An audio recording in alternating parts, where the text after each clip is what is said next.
हमारे प्रधानमंत्री आदरणीय नरेंद्र मोदी जी को, आदरणीय प्रधानमंत्री जी आप आए और इस विशाल जनसमूह को संबोधित करें। आदरणीय प्रधानमंत्री। राम राम सर।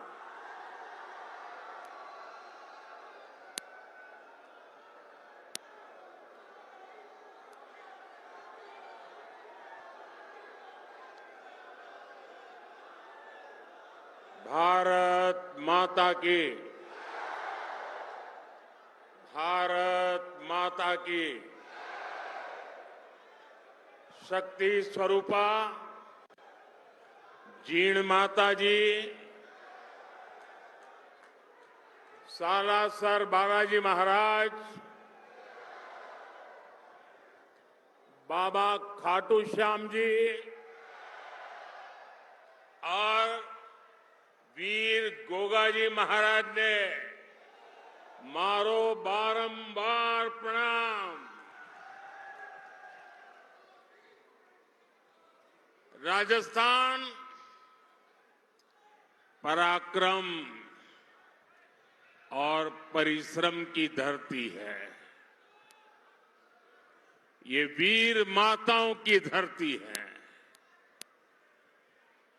ये वीर बेटों को जन्म देने वाली वीर वीरांगना माताओं की पवित्र भूमि है। और इसीलिए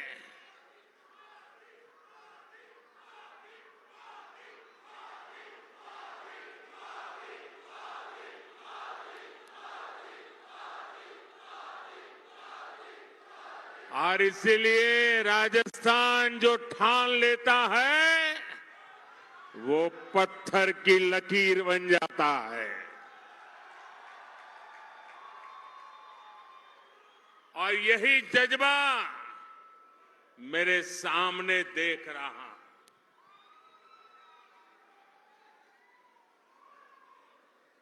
गर्मी और धूप ने भी हिम्मत की परीक्षा लेना शुरू कर दिया है। लेकिन आज देखिए परमात्मा की कृपा, मौसम जरा ठीक लग रहा है। और जब कुदरत साथ देती है ना तो इशारा भी करती है कि हवा का रुख किस तरफ है।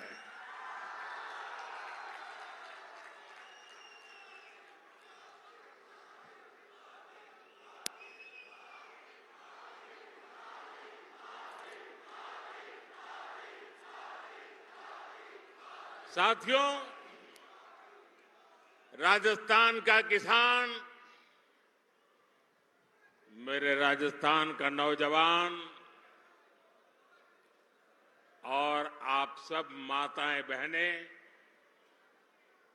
इतनी बड़ी संख्या में दूर दूर से हमें अपना आशीर्वाद देने आए हैं। और पूरा राजस्थान कह रहा है, फिर एक बार, फिर एक बार,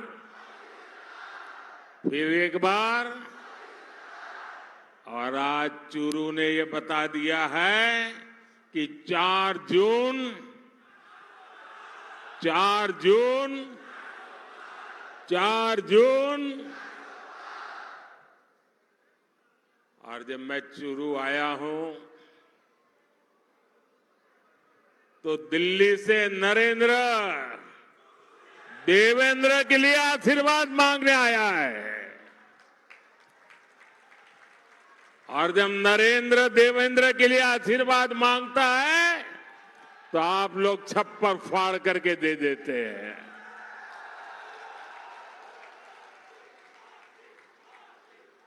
साथियों, बैठिए देवेंद्र जी। आज पूरा देश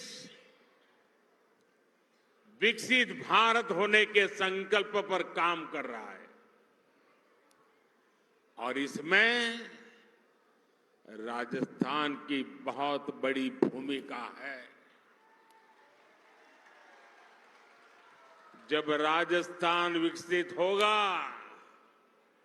तो भारत भी विकसित होगा।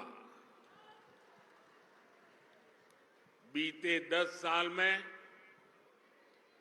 मोदी ने देश में जो काम किए हैं, उन्होंने विकसित भारत की नींव तैयार कर दी है। आज पूरी दुनिया हैरान है कि भारत इतनी तेजी से कैसे विकास कर रहा है। दुनिया को पता नहीं है कि भारत की इस मिट्टी की बात ही कुछ और है। हम जो ठान लेते हैं वो पूरा करके दिखाते हैं। पिछले 10 साल में आपने देश को बदलते देखा है। आप याद करिए, 10 साल पहले तब देश कितनी खस्ता हालत में था। कांग्रेस के बड़े बड़े घोटालों और लूट के कारण अर्थव्यवस्था चरमरा गई थी। दुनिया में भारत की साख गिरती जा रही थी। आजादी के इतने दशक बाद भी देश के लोग जीवन की छोटी छोटी जरूरतों के लिए जूझ रहे थे। करोड़ों गरीबों के सर पर छत नहीं थी। करोड़ों लोगों को पीने का पानी उपलब्ध नहीं था। हमारे गांव अंधेरे में डूबे थे। वहां बिजली भी नहीं पहुंची थी और लाखों करोड़ की लूट से सरकारी खजाना खाली ही रहता था। आप लोगों ने भी सोचा होगा लिया, जब हालत इतनी खराब थे, इतने दशकों तक बुराइयां थी, तो इसका मन पर भी असर होता है। और आप सब देशवासियों ने मान लिया था कुछ बदल नहीं सकता, अब देश का कुछ हो ही नहीं सकता। हर कोई निराशा में डूबा हुआ था। इसी हताशा निराशा में 2014 में आपने गरीब के इस बेटे को अपनी सेवा का मौका दिया।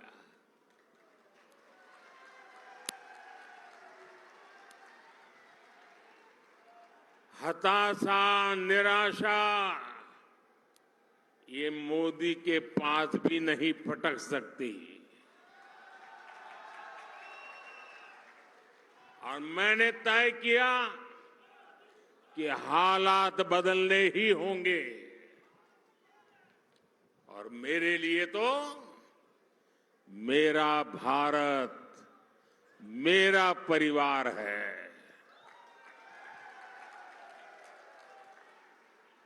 हमने ईमानदारी से काम किया। कोरोना जैसा इतना बड़ा संकट आया, दुनिया सोचने लगी थी कि भारत तो बर्बाद हो जाएगा, दुनिया को भी बर्बाद कर देगा। लेकिन इसी संकट में हम भारतीयों ने अपने देश को दुनिया की 5वीं सबसे बड़ी अर्थव्यवस्था बना दिया।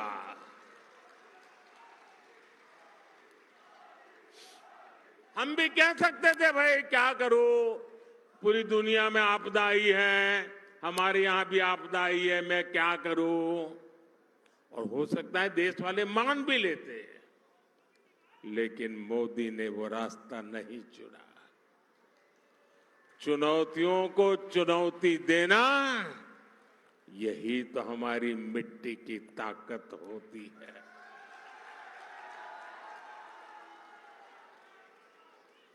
और हमारे राजस्थान में तो कहते हैं, अपनी करनी पार उतरनी। हमने परिश्रम किया और परिणाम ला करके दिखा दिया।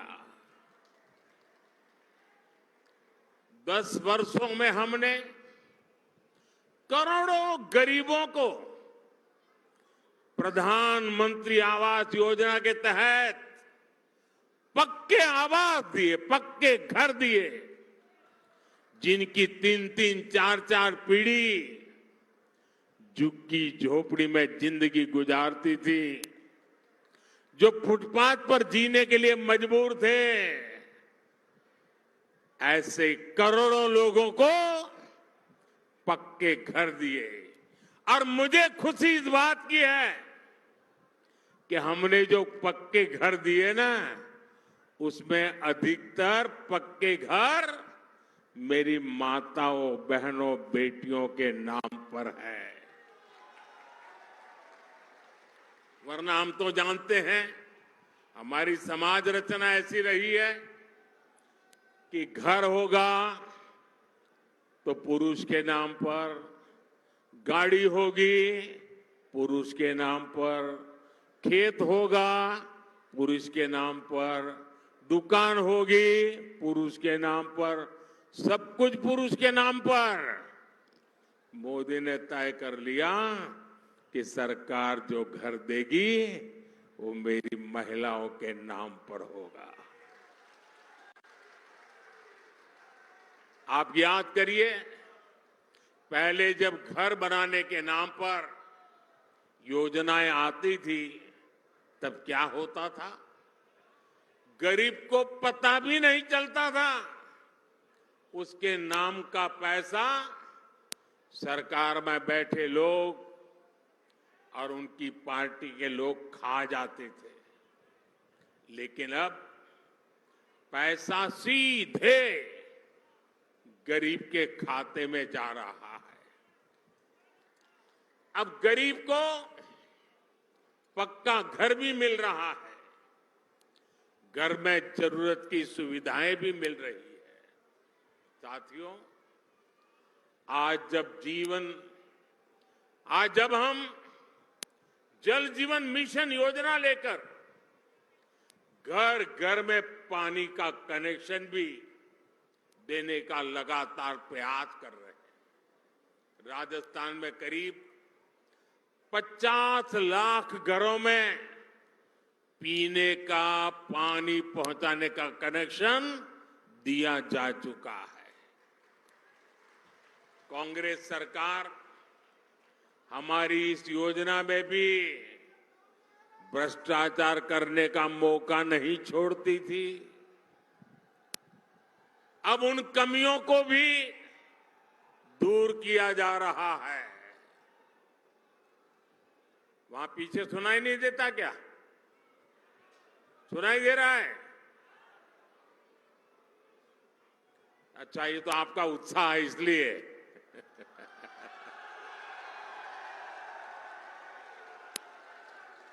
देखिए, राजस्थान के 4.5 करोड़ जरूरतमंदों को हर महीने मुफ्त राशन भी दिया जा रहा है।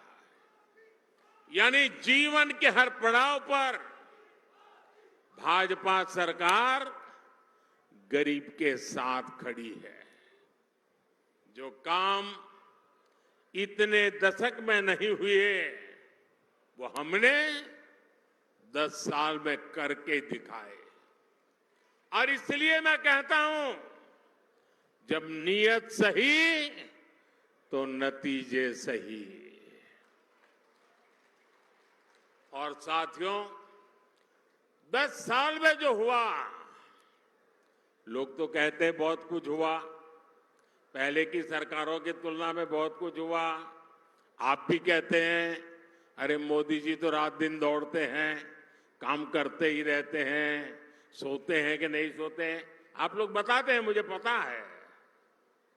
लेकिन काम कितना भी क्यों न हुआ हो, औरों की तुलना में अनेक गुना हुआ हो, लेकिन मोदी के मन की बात में आज चुरू में बता देता हूं। बता दूं? देखिए जो अब तक हुआ है ना, वो तो ट्रेलर है, ट्रेलर।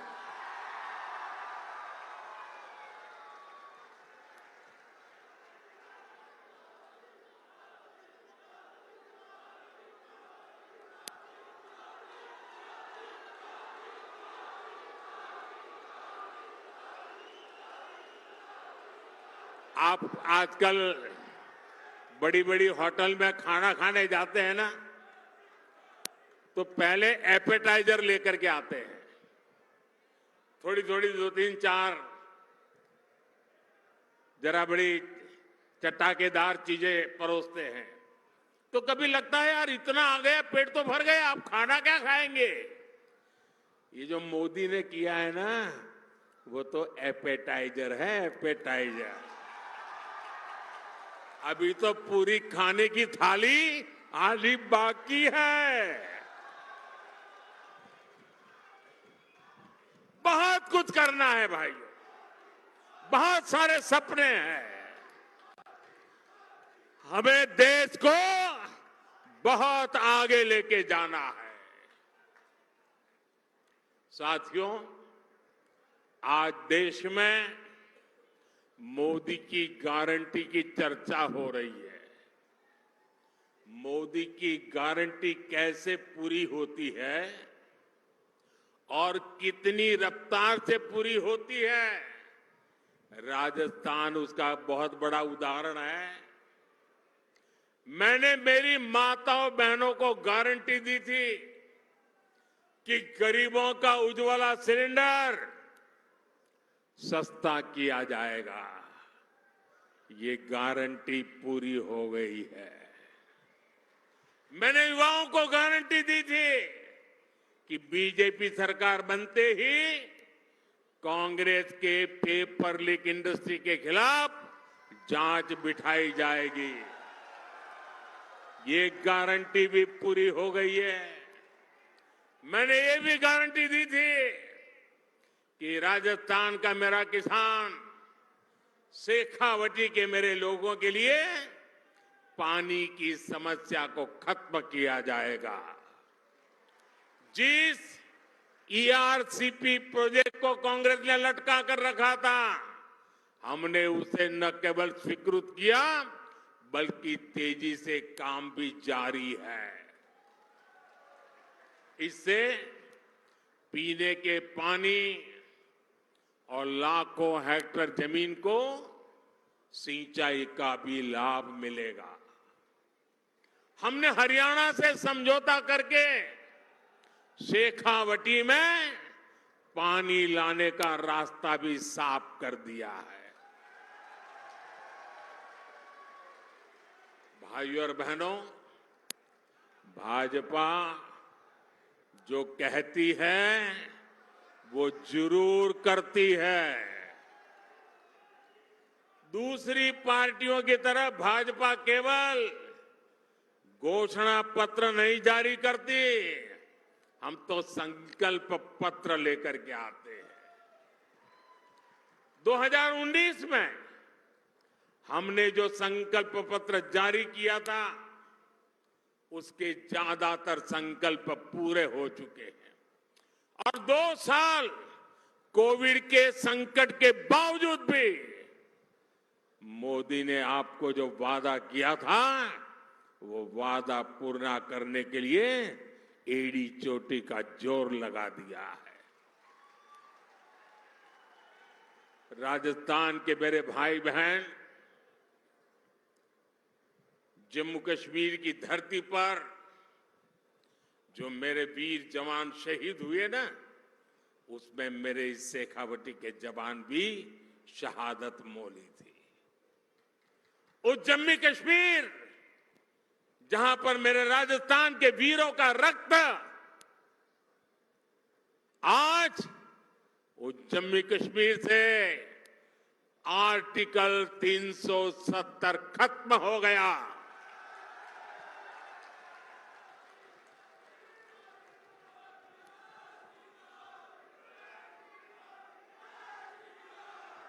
तीन तलाक पर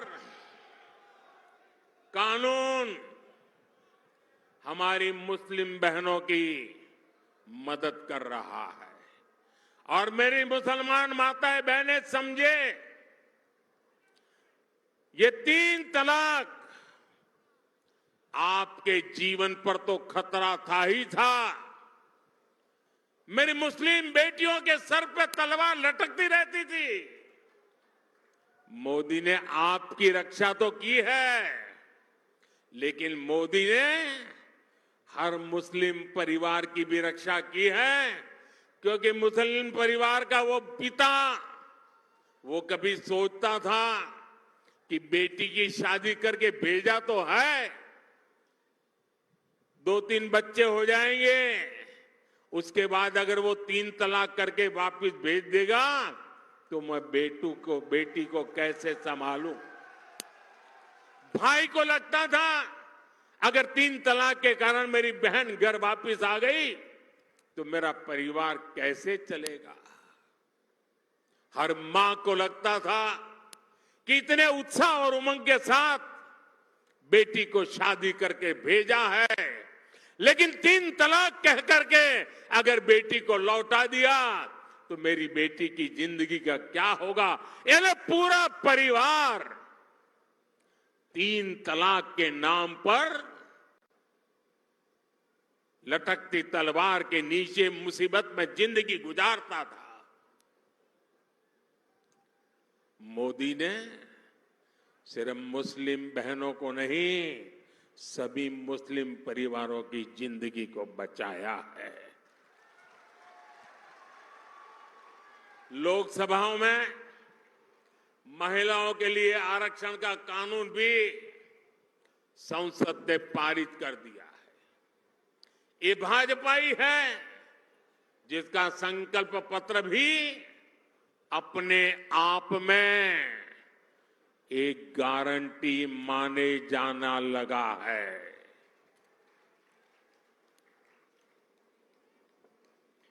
साथियों, आज जब मैं चुरू आया हूं तो कुछ पुरानी यादें भी ताजा हो रही है। इससे पहले मैं जब 26 फरवरी 2019 में चुरू आया था तो उसी समय देश ने बालाकोट में एयर स्ट्राइक की थी। हमने आतंकियों को सबक सिखाया था और तब मैंने जो शब्द कहे थे, चूरू की धरती पर जिन शब्दों को मैंने दोहराया था, मैं आज फिर एक बार इस वीरों की धरती पर आया हूं तो मेरे उन भावों को दोहराता हूं। तब मैंने कहा था, यही चूरू में कहा था, सौगंध मुझे इस मिट्टी की, सौगंध मुझे इस मिट्टी की, मैं देश नहीं मिटने दूंगा, मैं देश नहीं रुकने दूंगा, मैं देश नहीं झुकने दूंगा। मेरा वचन है भारत मां को, तेरा शीश नहीं झुकने दूंगा।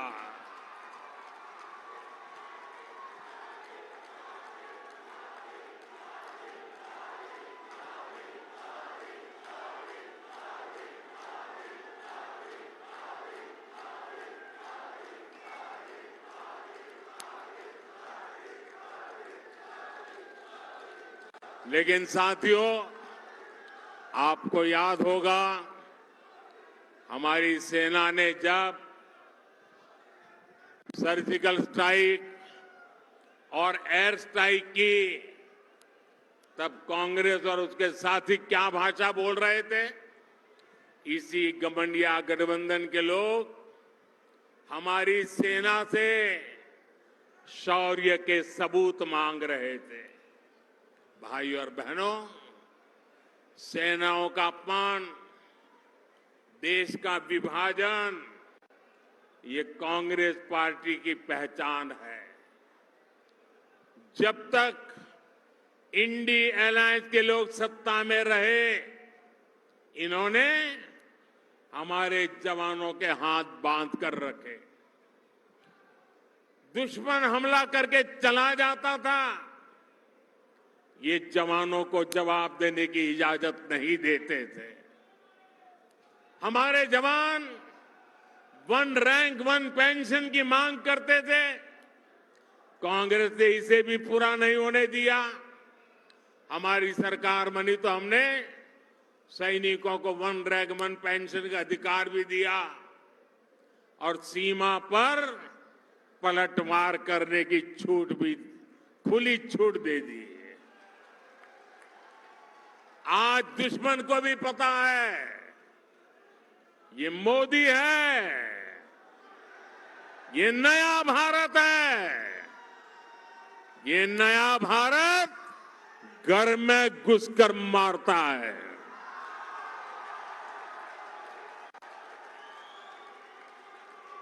साथियों,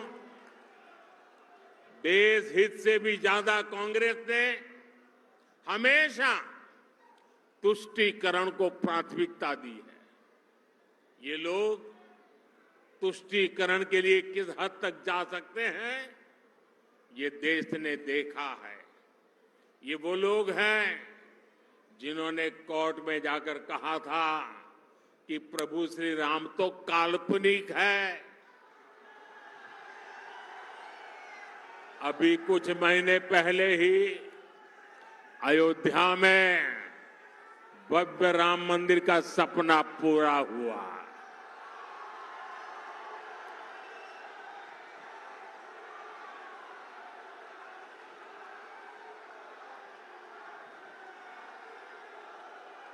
पूरा देश प्राण प्रतिष्ठा का उत्सव मना रहा था, लेकिन कांग्रेस पार्टी खुलेआम हमारी आस्था का अपमान कर रही थी। साथियों, देश ने कांग्रेस के पापों की हमेशा कीमत चुकाई है। और अभी तो एक मुझे पत्रकार बता रहे थे कि कांग्रेस पार्टी ने एक एडवाइजरी निकाली है और एडवाइजरी भी इतनी डरे डरे निकाली है। उन्होंने कांग्रेस की सभी इकाइयों को कहा है कि अयोध्या राम मंदिर की चर्चा अगर निकल पड़े तो मुंह पे ताला लगा देना, कुछ बोलना ही मत। उनको लगने लगा है कि अगर राम का नाम लिया तो पता नहीं कब राम राम हो जाए। ये हाल हो गया उनका, एडवाइजरी निकालनी पड़ रही है। भाइयों बहनों, हमारा देश, हमारी आस्था, इनका इतना घोर अपमान ये देश सह नहीं सकता है। लेकिन भाइयों बहनों, अब जब इन परिवारवादी भ्रष्टाचारियों की लूट का हिसाब हो रहा है तो ये सब एक हो गए हैं। मैं कहता हूं भ्रष्टाचार हटाओ, तो वो कहते हैं भ्रष्टाचारी बचाओ। अब मुझे बताइए, भ्रष्टाचार हटना चाहिए कि नहीं हटना चाहिए?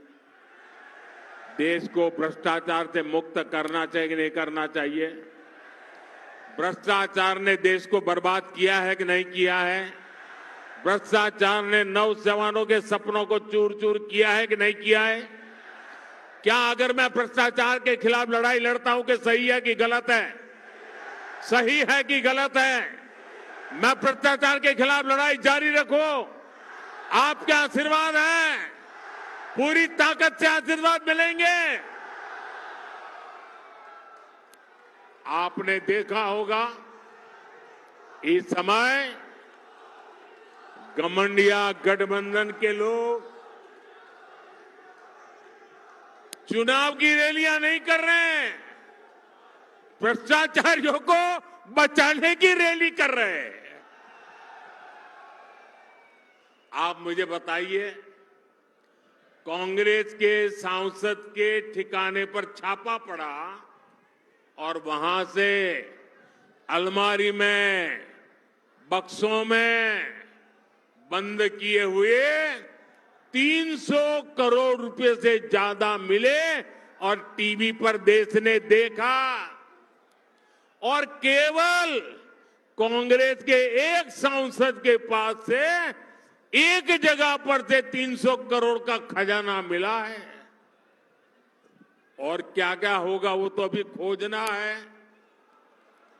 10 साल में अकेले ईडी ने भ्रष्टाचारियों से 1 लाख करोड़ रुपए से ज्यादा की संपत्ति जब्त की है। और मैं आपसे पूछता हूं, ऐसे लोगों पर कार्रवाई होनी चाहिए कि नहीं होनी चाहिए? ऐसे लोगों ने जिंदगी जेल में बितानी चाहिए कि नहीं बितानी चाहिए? मैं इन भ्रष्टाचारी परिवारवादियों से कहना चाहता हूं, कितने भी झूठ फैला लो, ये मोदी डरने वाला नहीं है। साथियों, कांग्रेस और इंडी गठबंधन का सिर्फ अपना हित, यही उनका कार्यक्रम है। इन्हें गरीब, दलित, शोषित, वंचित के कल्याण से, उनके सम्मान से कोई मतलब नहीं है। ये वही लोग हैं जिन्होंने कभी बाबा साहब आम्बेडकर का सम्मान नहीं किया। इसी कांग्रेस ने बाबा साहब को दशकों तक भारत रत्न नहीं मिलने दिया। इन लोगों ने देश में आपातकाल लगाया, संविधान को बंधक बनाया। इस इंडियन अलायंस के लोगों ने कभी पिछड़ा वर्ग आयोग को संवैधानिक दर्जा नहीं दिया। दशकों पुरानी ये मांग मोदी ने पूरी की। भाजपा ने देश को दलित राष्ट्रपति दिए, देश की पहली आदिवासी महिला राष्ट्रपति दी। लेकिन इन्हें चुनाव हरवाने के लिए इंडी गठबंधन वालों ने पूरी ताकत लगा दी। अब 19 अप्रैल को शोषितों, वंचितों के ऐसे विरोधियों के साथ क्या करना है आपको पता है ना? 19 अप्रैल को क्या करना है पता है ना? पता है ना? अपने यहां राजस्थान में कहते हैं, अक्लमंद ने इशारो ही गणो। साथियों, चूरू में भाई देवेंद्र झांझड़िया जी, झुंझुनू में शुभकरण चौधरी जी, सीकर में स्वामी सुबेदानंद सरस्वती जी, मैं आज आपके पास उन सब के लिए आशीर्वाद मांगने आया हूं।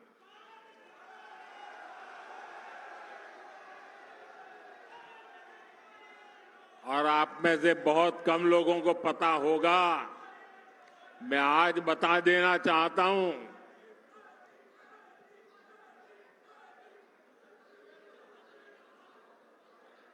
चूरू में जो उम्मीदवार है देवेंद्र और दिल्ली में है नरेंद्र। आप में से बहुत कम लोगों को पता होगा, देवेंद्र के साथ मेरा बहुत पुराना निकट नाता रहा है।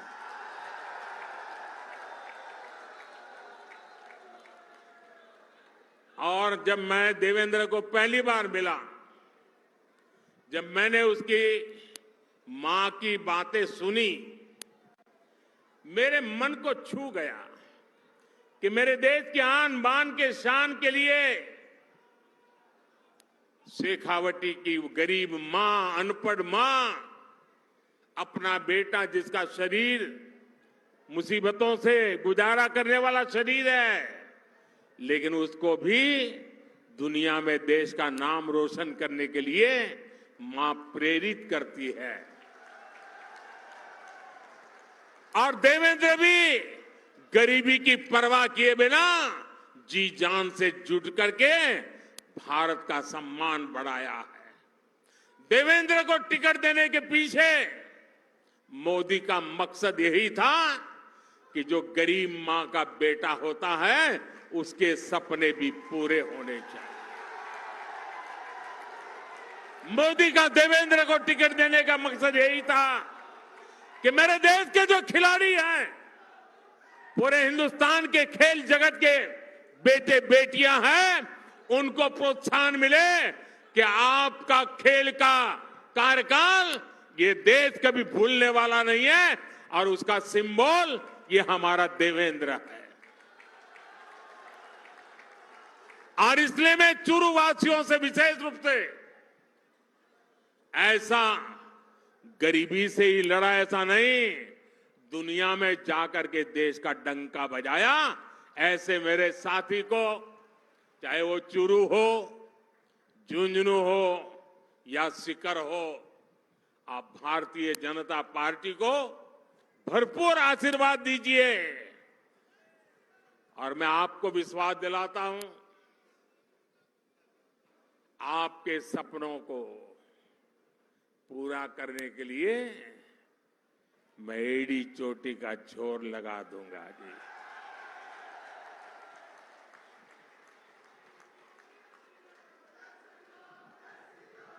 गर्मी कितनी क्यों न हो, मतदान पूरा होगा कि गर्मी के कारण मतदान कम होगा, ऐसा नहीं होगा ना। घर घर जाएंगे, माताओं बहनों को मेरी बात बताएंगे, चुनाव जीतने के लिए मतदान करेंगे। अच्छा, मेरा एक और काम करेंगे, मेरा पर्सनल काम है, करेंगे। घर घर जाकर कहना कि हमारे मोदी जी चुरू आए थे और मोदी जी ने आपको प्रणाम भेजा है। मेरा प्रणाम पहुंचा देंगे। मैं यहां भाजपा के सभी वरिष्ठ नेताओं को भी सार्वजनिक रूप से प्रार्थना करता हूं। सार्वजनिक रूप से कभी कभी करना पड़ता है। ऐसा है कि चुनाव का समय है, हर किसी के जिम्मे बहुत सारा काम है, लेकिन इनको मन में रहता है कि प्रधानमंत्री जी आए और हम नहीं जाएंगे तो कैसा लगेगा। मेरी आप कार्यकर्ताओं से विनती है कि आप बिल्कुल मेरी चिंता छोड़ दीजिए। सभी कार्यक्रमों में वरिष्ठ लोगों को दौड़ने की जरूरत नहीं है।